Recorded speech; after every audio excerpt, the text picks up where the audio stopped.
We had the Ram timing cover as well as the Ram water pump. Wouldn't work. So that was one thing we ran into, that it just entirely wouldn't work. There's gonna be issues, there's gonna be missing things. There's things that you're just gonna have to figure out. I'm learning so much on this whole Hemi swap to put in the JL. I'm like, it's really cool, but take your time, you'll get there, and you'll enjoy your swap when it's done. Are you ready, dude? Yeah. Engine into the trans. How long has this been? A while, too long. I don't know, but let's get this trans cooler line run up. Ooh, it looks like it doesn't fit. I think we can probably get this. We just ran some of the wiring and the fuel lines there. Yep, now we're ready to put it in. We're pretty close to put this thing in. What do you, we're almost ready right now, you think? Well, one thing that should be coming up is this engine should be in that JL on the next episode or so, hopefully. Hopefully.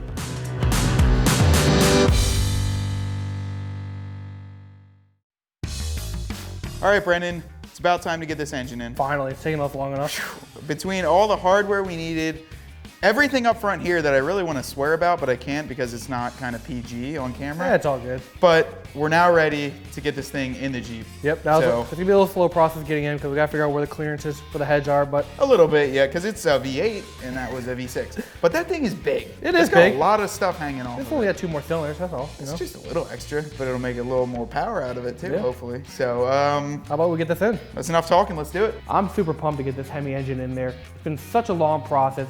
All right, what do you want to move? I'm gonna let you move this. We do need the floor jack to go underneath. Lift it up.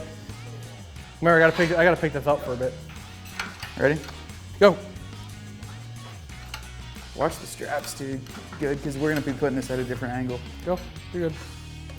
So getting the Hemi in the Jeep is, I would say, probably the second most exciting thing, right behind actually firing up a running Hemi in our JL Wrangler. So just seeing it in there already gives you a ton of hope and reassurance that what you're doing is going to be worthwhile. It's been a long time since this Jeep has run, and getting a Hemi in it is gonna be a great thing. I've been working on the railroad all living day. Okay, Matt, push in. Ready?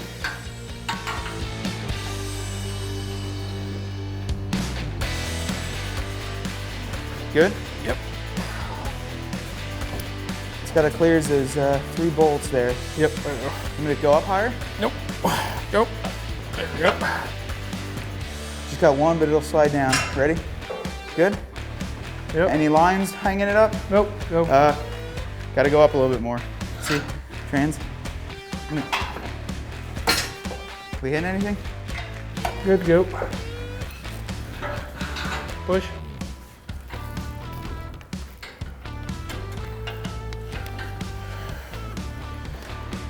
Okay. How you doing on your side? No, looks all right. What's that wiring harness hitting over there?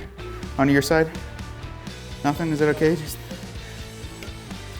Okay, you gonna keep going? Okay. Push in. Okay, down a little bit. Job, Justin. Ready? Yeah. Nice and slow.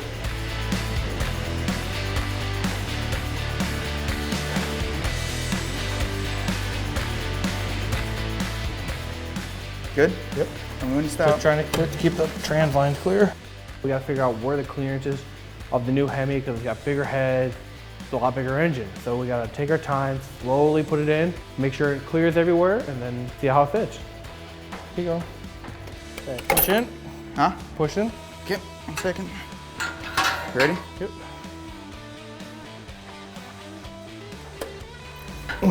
What am I caught up? Oh, these little lines right here catch it too. Yeah. There. Top of the steering box, yeah. Okay. Ready to go in a little farther? How's it looking over there? Good. Ready to go in a little further? Yep. Okay, going in. Might have to start dropping her down a little. Okay. Drop it down. Ready? Yep. Going down real slow.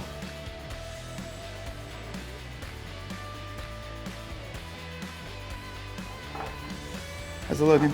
Clear. I'm gonna stop for a sec. Listen. Okay, go get the jack under the trans. And I'll handle this over here. Okay.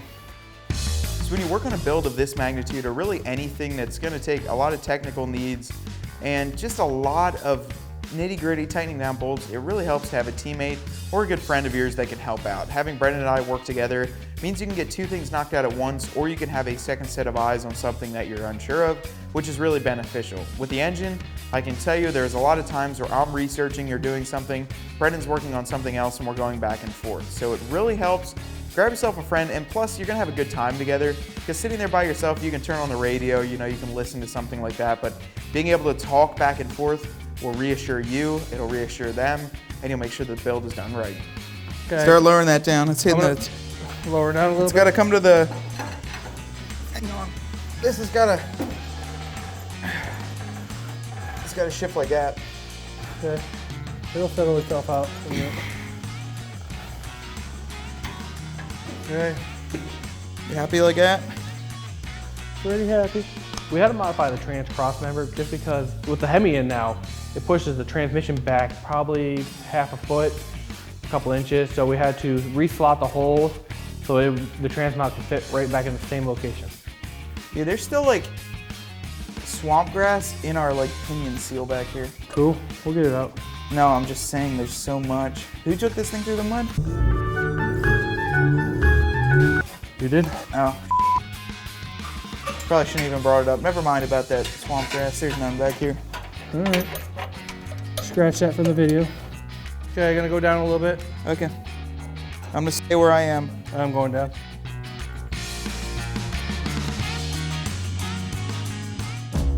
Basically the engine has to be the exact same location it was before pretty much. So we're trying to lift up the transfer case to mimic how it would be when it sits in the vehicle. Because obviously your engine isn't going to sit completely straight up and down. So it needs to be pretty much where it was before, and that's kind of what we're working through now just to get the motor mounts lined up. So going back under the Jeep for a second time with the floor jack was a little bit easier for me. I had seen that it had gone out pretty smoothly. Although I thought it didn't look like it was going out smoothly, it really was. So getting back under the Jeep, I could see when the engine is actually coming down, which is actually pretty satisfying and easier for me on my part. So not really worried getting under for a second time. It was a lot easier knowing what we had to do. Going down. You want me to leave it up? Up. You want me to leave it up? Go up higher. Tell me when, please. I'll collar it.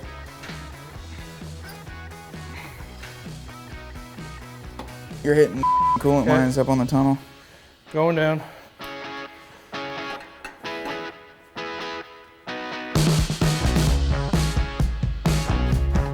Almost there. It's lining up pretty close. It's getting jammed up in one little spot. Where at? On the front motor mount. Where does it need to come backwards or? Just grab, I'm gonna kick it real quick. All right, do a nice even kick. Yep. You got it. Sometimes that's all that's required. Oh, hey, friend. Oh. What's wrong? That's what happened. The motor mount nut got stuck. See right here? Oh, I can't really. Oh. Yeah. Okay. Do you want to have Brent pick up on the thing a little? I'll get it. Okay. So it just caught on the washer there. That's why it wouldn't sit in. Correct. Going back up. All right, I'll tell you when you're clear. Keep going. Okay, that should do her. The process of pulling the engine out and putting the new big engine in is about the same. You just gotta be careful with putting the new engine in because it's a lot bigger. You don't know how it's gonna fit in there and where it's gonna lay. So slide it in, make sure all your clearances are good, and take your time. Okay, Matt, we're gonna start lowering it back down again. Okay. There we go. Yep. Is it catching something else? Something catching. No, it's squishing between the motor mount.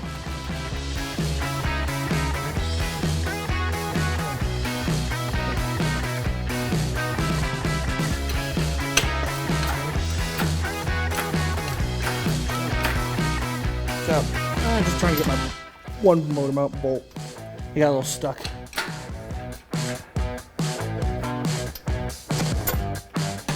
Okay, going back down. okay. All right, you're set in over here. We're loose. Go back, jack up. Tell me when. That's about it, dude. Okay. We gotta get the trans lines off, those power steering lines off. Okay, so what do we want to do right now? Leave it right there. We're done for time being. Do you want to put the transmission, the cross member on, or no? No. We have to loosen. We'll have to move the engine around once we get these power steering lines. I'm gonna leave this. Oh, right here. Okay. Remember when I wanted to do the power steering lines before the engine? Oh well, it happens, dude. It's okay. It's not the end of the world. What is the end of the world is people then when they pull these off and then step all over them, then put them back in the Jeep. I was running them back and forth. And I gotta get this. I might have to take the alternator off. Huh? Or I might just loosen this out of the way. I'm happy we moved it forward that little more. Yeah, because that back housing would touch that alternator. That's right. We were really confident and really calm about when slapping this new engine into the JL. Dakota Custom says it's all good to go, ready to swap right in. We have the swap part. We have all the tools necessary to put it in. We had to just modify a couple little things here, move a couple things, and it fit nicely. I was excited to see, like, it just slid in the engine mount. We didn't have to worry about anything. Dakota Custom did a great job figuring out how to get that Hemi into that JL nicely. Damn, that's a tight fit to that power steering. Oh yeah, I know. Wow. It was hitting it. I had to pry it away from it a little bit. Did you? Yeah. It's in. It's in. Ish. Ish. Now for the fun part. This has all been fun. It is. Welcome to swap life. We should just cut this strap off. It's not ours. No. Yeah. Cut it into pieces. We can use it for It's already ripped right there. Yeah. It's garbage. Correctly Why don't we just throw it out? Yeah. Save the person some hassle. Yeah. Transmission is not lining up with our modified cross member. It's going too far backwards. So once we got that all mounted up, we realized we had a bigger problem. It wasn't lining up the way we wanted it to. The large nuts with washers that go on to bolt that up aren't fitting in there at all. And if you can imagine, this is the plate. The bolts are sitting like this, just on the barely like last little bit of edge. And we're not getting enough to grab on with the nut and hold it in the right spot. So it needs to be vertical, and right now it's kind of like a diagonal through there. So just not really working out. That's an issue we're gonna have to address. And with this whole project, I'm kind of noticing, and this is one thing I'm learning, is that with an engine swap, basically everything you do, you're probably gonna run into either a kind of issue that you need to buy something else, or even like a time issue where, okay, now we're gonna need to spend a couple hours working on this cross member where we thought it would just, all the 6 bolts, go in, zip zap, put it, tighten it up, and that would be it. So where I think the time is going to be saved, normally it doesn't get saved. So I'm just adjusting all of our entire schedule to be pushed out because it's taking a little bit longer to do each step of the process. And here at CJ's, we do it the right way, so we can't skip anything and kind of just half-ass it, if you will. Our next hurdle is figuring out this transmission mount because it's not in the right place, so we can't officially bolt in the transmission with the Hemi. So we gotta modify or figure out making a bracket or something. Not a big deal, just time and engineering of making that thing. Then moving on to the wiring and fuel lines. Laying out that new harness, figuring out where we gotta put it on the Hemi, where it connects to the JL. Sooner or later, we'll have this Hemi running. Yeah, one. Okay, we're 1 degree off. Perfect, cool. Hey, let's check it off of our cardboard list. Justin, take a look at this. Okay, cut the way to the cardboard. Okay, we're gonna check this off right here. But I completely live by a list or a checklist just to make sure we get everything done and it's the right way.